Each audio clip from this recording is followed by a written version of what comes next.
नमस्कार, मैं हेमा कुमारी learning biology में आप सभी का स्वागत करती हूँ। आज हम देखेंगे ब्लड के बारे में। चलिए स्टार्ट करते हैं। दोस्तों हम बात करें ब्लड क्या होता है। ब्लड फ्लूइड कनेक्टिव टिश्यू है। It consist of two part, plasma and formed elements. यानी ये दो तरह की चीज़ों से मिलकर बना है, एक प्लाज्मा, दूसरा फॉर्म्ड एलिमेंट। अगर हम प्लाज्मा की बात करें तो प्लाज्मा क्या है? प्लाज्मा लिक्विड पार्ट है और यह स्ट्रॉ कलर्ड विस्कस फ्लूइड है। ये 55% ब्लड का पार्ट होता है। अगर हम देखें 100 ml ब्लड है तो उसमें 55% प्लाज्मा पाया जाता है। और प्लाज्मा 3 चीज़ों से मिलकर बना होता है, water, protein and minerals. Water 90 to 92% होता है, प्रोटीन 6 to 8% होता है और मिनरल्स में स्मॉल अमाउंट्स इलेक्ट्रोलाइट्स होता है, जैसे कि sodium ion, magnesium ion, calcium ion, chloride ion and bicarbonate ions. दोस्तों अगर हम फॉर्म्ड एलिमेंट्स की बात करें तो इसमें ब्लड सेल्स, आरबीसी, डब्ल्यूबीसी और प्लेटलेट्स पाए जाते हैं। दोस्तों अगर हम प्लाज्मा की बात करें तो हमने अभी देखा है प्लाज्मा में 3 चीज़ें होती है, वाटर, प्रोटीन और मिनरल्स। अगर हम सिर्फ प्रोटीन को देखें तो 3 तरह के प्रोटीन पाए जाते हैं, अल्बुमिन्स, ग्लोब्यूलिन्स और फाइब्रिनोजेन। अगर हम अल्बुमिन्स की बात करें तो it is responsible for maintaining the osmotic pressure. ये ऑस्मोटिक प्रेशर के लिए रिस्पॉन्सिबल होता है।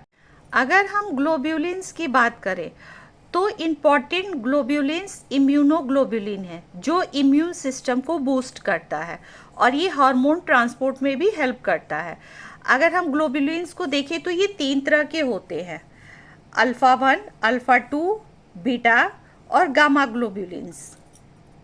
अगर हम बात करें ग्लोब्यूलिन्स तो ग्लोब्यूलिन्स में जो इम्पॉर्टेंट ग्लोब्यूलिन्स है वो इम्यूनोग्लोब्यूलिन है, जो इम्यून सिस्टम को इन्हांस करता है और दूसरा ट्रांसपोर्ट और हार्मोन के ट्रांसपोर्टेशन में भी हेल्प करता है। इसमें तीन तरह के सेल्स पाए जाते हैं, अल्फ़ा 1, अल्फ़ा 2, बीटा और गामा। अल्फ़ा 1 और अल्फ़ा 2 है, ये formed in the liver and play an important role mineral transport, जैसे आयरन में है आपका आयरन, कॉपर, फैट, ईटीसी। और ऑल्सो ये इनहिबिशन ऑफ द कोगुलेशन, ये ब्लड के कोगुलेशन को इनहिबिट करता है, यानी कि रोकता है। अगर हम बीटा ग्लोब्यूलिन की बात करें तो इसे लो डेंसिटी लिपोप्रोटीन कहते हैं, responsible for the transporting the fat to the cell. अगर हम अल्फा और बीटा दोनों ग्लोब्यूलिन की बात करें तो ये both are play important role in the transport of minerals and copper, fat, etc. इसलिए हम अल्फा 1, अल्फा 2 और बीटा ग्लोब्यूलिन को डिलीवरी ड्रग्स भी कहते हैं। अगर हम गामा ग्लोब्यूलिन्स की बात करें तो इसे सिक्योरिटी गार्ड भी कहते हैं, क्योंकि ये एंटीबॉडीज़ है और ये दे destroy the germs, virus, bacteria.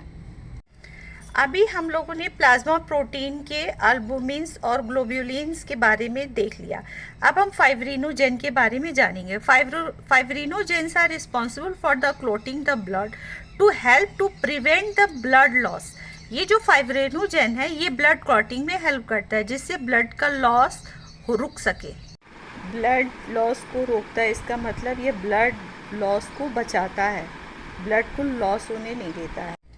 अब हम देखेंगे कि प्लाज्मा है, प्लाज्मा में जो है ब्लड क्लॉटिंग फैक्टर मौजूद होता है, लेकिन इनएक्टिव फॉर्म में। जब हमें कहीं चोट लग जाती है या कट जाता है, जब ब्लड का फ्लो होने लगता है तब ये एक्टिव हो जाता है फाइब्रिनोजेन और ब्लड को क्लॉट कर। अब हम बात करेंगे सीरम। सीरम किसे कहते हैं? When we remove the clotting factor from the plasma is called serum. अगर हम प्लाज्मा से क्लॉटिंग फैक्टर को रिमूव कर दें तो जो बचता है उसे हम सीरम कहते हैं। इस तरह से हमने आपको ब्लड के बारे में बहुत सारी जानकारी दी। अगर हमारा वीडियो पसंद आए तो प्लीज़ लाइक और सब्सक्राइब करें।